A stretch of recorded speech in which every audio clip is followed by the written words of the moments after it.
বাংলাদেশের পক্ষ থেকে আমরা মনে করি যে ফ্রান্স আমাদের জন্য অত্যন্ত গুরুত্বপূর্ণ একটা দেশ এবং ফ্রান্সের সাথে বাংলাদেশের সম্পর্ক ঐতিহাসিকভাবে অনেক ভালো, অনেক কাছাকাছি।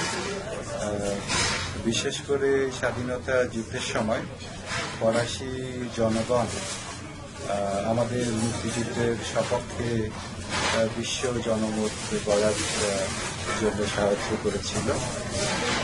বিশেষ করে উল্লেখ করতে হয় ফ্রেঞ্চ পলিটিশিয়ান এবং ফিলোসফার আন্দ্রে মাল্লোর কথা। তিনি তো নিজেই একটা ভলান্টিয়ার দল গঠন করে বাংলাদেশের মুক্তিযুদ্ধে অংশগ্রহণ করার ঘোষণা দিয়েছিলেন এবং তাতে সারা বিশ্বে বাংলাদেশের মুক্তিযুদ্ধ সম্পর্কে একটা ইতিবাচক ধারণা তৈরি হয়েছিল। Yes, I took part in the foundation of the France-Bangladesh Association in 1972 at the time of liberation of Bangladesh, and with André Malraux and Marie-France Schmidlin, who was the General Secretary of the association, who was a barrister and advocate of the international human rights. And I had the opportunity to welcome 10 freedom fighters, Mukti Bahinis from Bangladesh, among whom was my friend Sheikh Mohammed Ali, and to express their needs on a sanitary point of view and to assist them in the social area.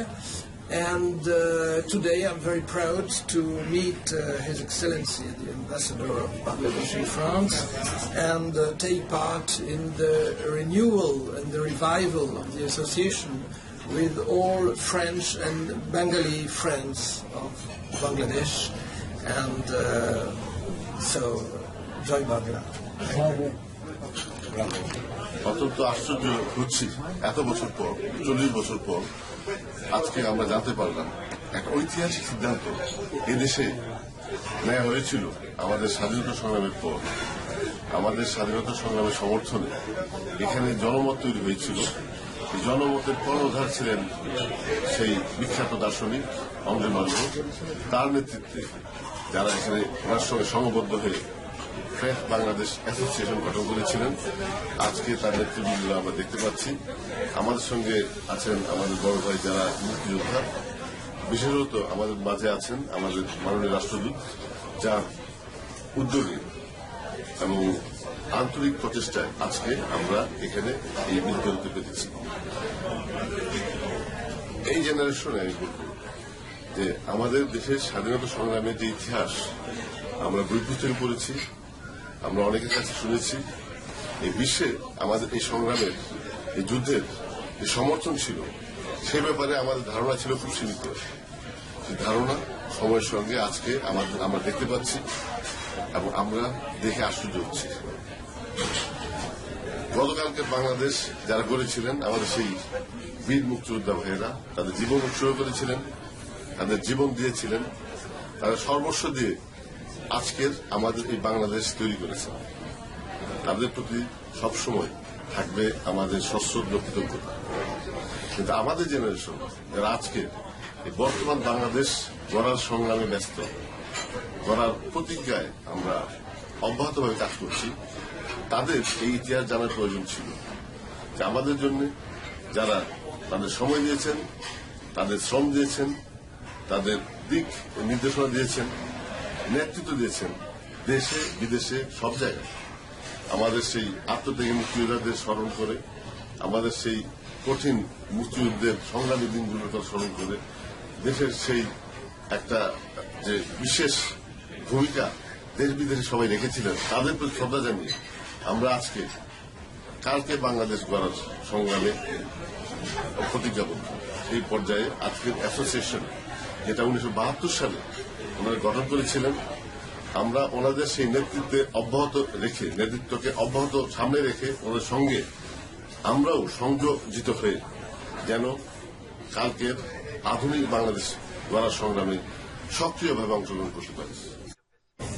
André Marlboro, আসলে Andre Marlboro আমরা বাঙালিরা যারা সাধারণ জনগণ কিছু কিছু intellectual they know Andre Malraux কে। আসলে Andre Malraux is a great philosopher, specialist art on China art, Asia Chinese art. So Laos, কম্বোজ, চাইনিজ।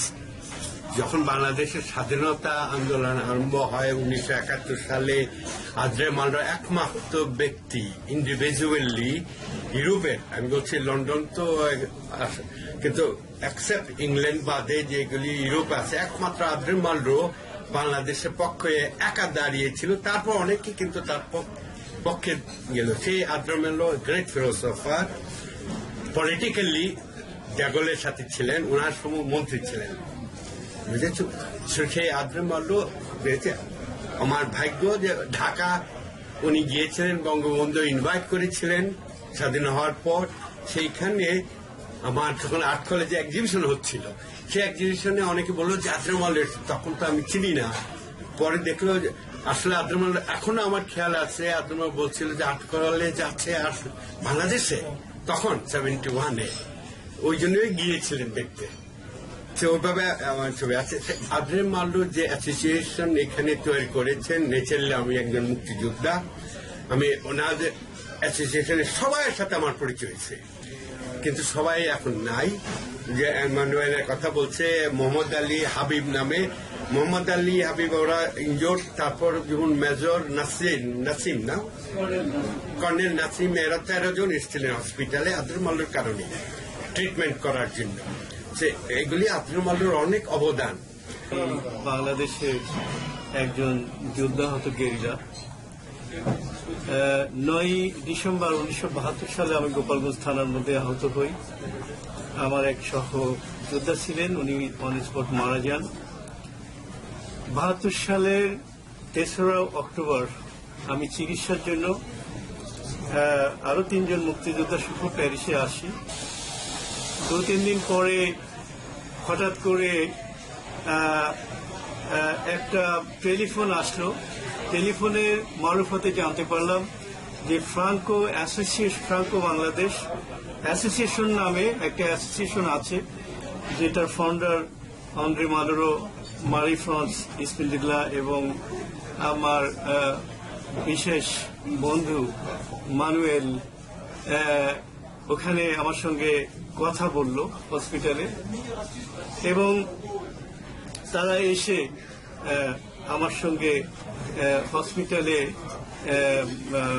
দেখা করতে পারেনি। আমি তখন প্যারিস থেকে আমি চলে যাই প্রভিন্স থেকে তাকে আমাকে নিয়ে আসে এবং আনার পরে আমার সঙ্গে দেখা করে।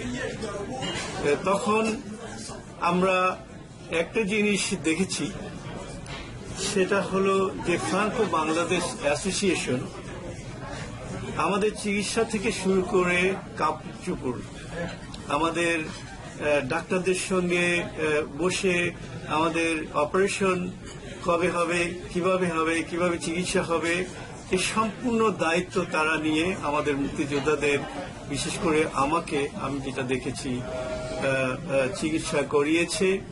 আমাদের কাপড় চোপড় থেকে শুরু করে ফাইন্যান্সিয়াল টাকা পয়সার দরকার, জুতা মোজার দরকার, যা কিছু প্রয়োজনীয় এরা দেখাশোনা করেছে, দিয়েছে, যেটা আমাদের এখানে কেউ ছিল না। আমার কাছে মনে হচ্ছিল যে হঠাৎ করে সাগরের মাঝখানে আমাকে ফেলে দিয়েছে, আর হঠাৎ করে দেখলাম একটা জীবনতরী হিসেবে ফ্রাঙ্কো বাংলাদেশ অ্যাসোসিয়েশন এগিয়ে এসে আমাদেরকে উদ্ধার করলো। My first view of Bangladesh was from the air. I was the crew of Air France, and I was flying above Bangladesh, but not landing in Bangladesh. And from 10,000 meters, I saw that during the monsoon time, Bangladesh was totally covered by the water. And later on, I had a second life as a sailor. And as a sailor, I decided to to rescue a boat which was going to be discarded in France and to sell it to people who were the most in need of boats. So, of course, it was the people of Bangladesh. So I started from France. It took me 3.5 months for selling this boat to Bangladesh, and then it's a long story, but to make it short, I fell in love for Bangladesh. It was 20 years ago now, and in love for the country, in love for the people, and then in love for a lady who became my wife. So together with Runa, we created an association which is called Friendship Association. And the first boat that I sailed there was transformed into the floating hospital. It has already seen more than 1 million people. Then the need is so immense. Then I built in Bangladesh a second boat which is even bigger, and then now there is a third boat. So I have been staying in Bangladesh for the last 20 years,